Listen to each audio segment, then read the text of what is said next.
नमस्कार साथियों, study time में आप सभी का स्वागत है।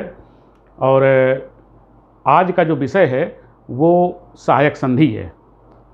अब जैसा कि आप लोगों के द्वारा मुझे ये बताया जा रहा है कि वीडियो संक्षेप में बनाएं, छोटे वीडियो बनाएं, तो जाहिर सी बात है कि जब छोटे वीडियो बनेंगे तो एक ही टॉपिक लेना पड़ेगा।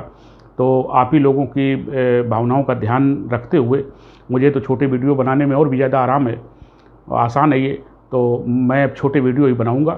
तो सहायक संधि पर आज चर्चा करते हैं।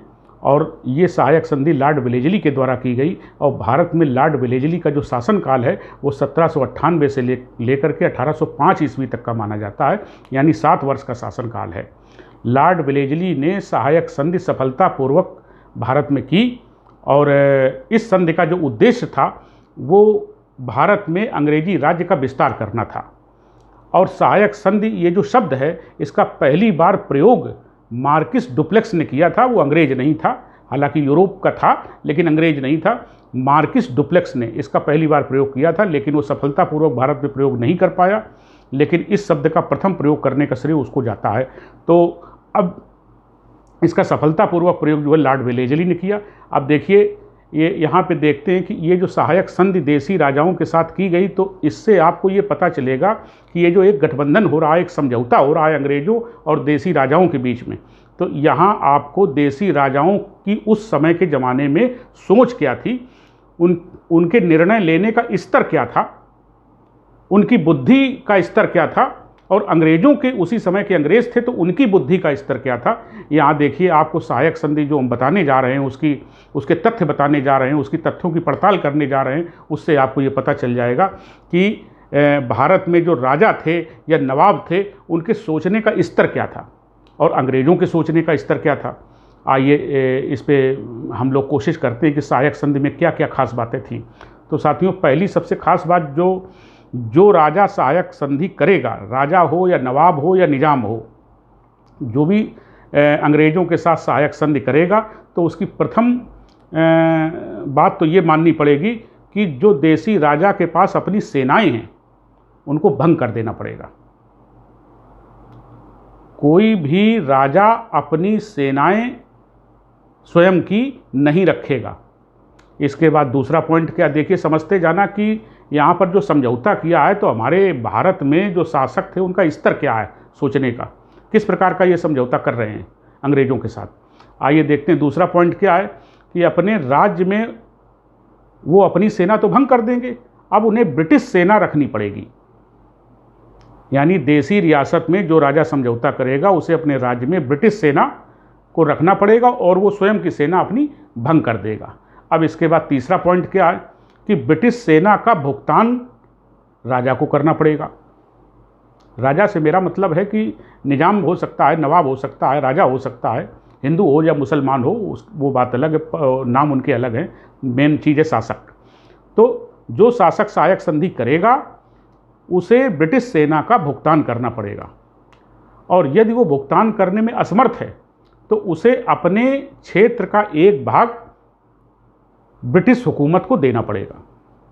यदि भुगतान नहीं कर पाता है, असमर्थ है, तो उसे अपने क्षेत्र का एक भाग यानी ज़मीन का एक हिस्सा बड़ा, वो मतलब जो है देना पड़ेगा, ब्रिटिश हुकूमत को देना पड़ेगा। अब देखिए, इसके बदले में अंग्रेज, ये तो हो गई अंग्रेज़ों की शर्तें।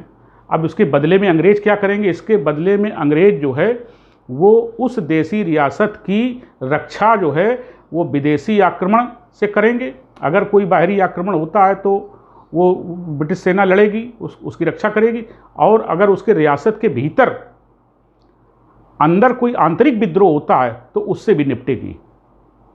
ये चीज़ ये अंग्रेज़ों ने वचन दिया, और रियासतों के आंतरिक मामले में हस्तक्षेप नहीं करेगी। तो देखिए, इसमें शर्त में तो शामिल है कि आंतरिक मामलों में हस्तक्षेप नहीं करेगी, लेकिन आप देखना कि आगे चल कर के जब उनके राजाओं के पास कुछ बचे ही नहीं, जब सेना ही नहीं है, जब संप्रभुता ही ख़त्म कर दी, तो आंतरिक मामलों में हस्तक्षेप तो धीरे धीरे बढ़ेगा। यहाँ थोड़ा अपने मन से विचार करने की बात है, लेकिन शर्त में शामिल है कि आंतरिक मामलों में हस्तक्षेप ब्रिटिश हुकूमत नहीं करेगी। अब देखिए, सहायक संधि में और क्या क्या खास बात है कि कोई भी सहायक संधि स्वीकार करने वाला देशी राज्य अपने पड़ोसी राज्य से या किसी विदेशी शक्ति से कोई संबंध स्थापित नहीं करेगा, यानी कोई राजनयिक संबंध स्थापित नहीं करेगा और बिना अनुमति के किसी से कोई संधि नहीं करेगा, कोई समझौता नहीं करेगा। समझौता करने के लिए अनुमति लेनी पड़ेगी। यहाँ देखिए कि जो राजा सहायक संधि कर रहा है वो किसी पड़ोसी राज्य से या किसी विदेशी शक्ति से अपने संबंध स्थापित नहीं कर सकता है, उसे अपनी सेना भंग करनी पड़ेगी। अब बताइए तो राज्य राजा के पास अपना बचा क्या? यही मैं आपसे कह रहा था कि जरा इसको तथ्यों को सुनिए और इससे आपको पता चलेगा कि ये कैसे ये देश के राजा हार गए, ये नवाब और निजाम और ये देसी राजा हिंदू राजा कैसे हार गए अंग्रेज़ों से। ये सोचने की शक्ति देखिए कि यहाँ पर स्तर का पता चलता है।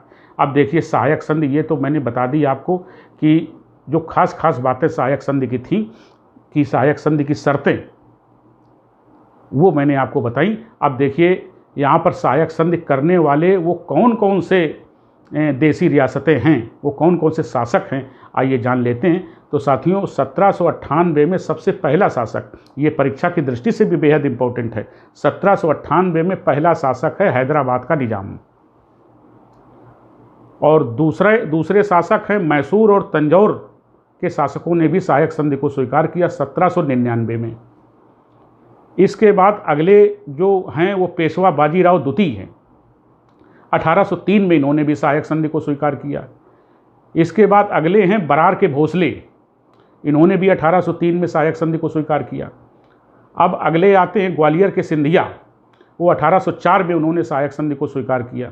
इसके अलावा ये तो बड़ी देसी रियासतें थी, इसके अलावा और देखिए किन किन लोगों ने इस सहायक संधि को स्वीकार किया। ये जोधपुर, जयपुर, मछेड़ी, बूंदी और भरतपुर, इन देसी रियासतों ने भी सहायक संधि को स्वीकार किया।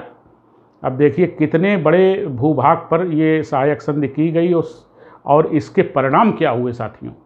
इसके परिणाम ये हुए कि जैसा कि आपने ये जो खास बातें थी सहायक संधि में वो देखा, इसके परिणाम ये हुए कि देसी राजाओं ने अपने जो हर चाहे रियासत हो, आज के ज़माने में भी देख लीजिए कि हर देश से संबंध बनाने पड़ते हैं, राजनयिक संबंध बनाने पड़ते हैं, तो वो राजनयिक संबंध और उनसे की जाने वाले समझौते और संधियां बाहरी राज्यों से, पड़ोसी राज्य हो या बाहरी कोई शक्ति हो, तो किसी प्रकार की कोई संधि नहीं कर सकते हैं, कोई समझौता नहीं कर सकते हैं, कोई राजनीतिक संबंध स्थापित नहीं कर सकते हैं, यानी बिल्कुल सूना कर दिया।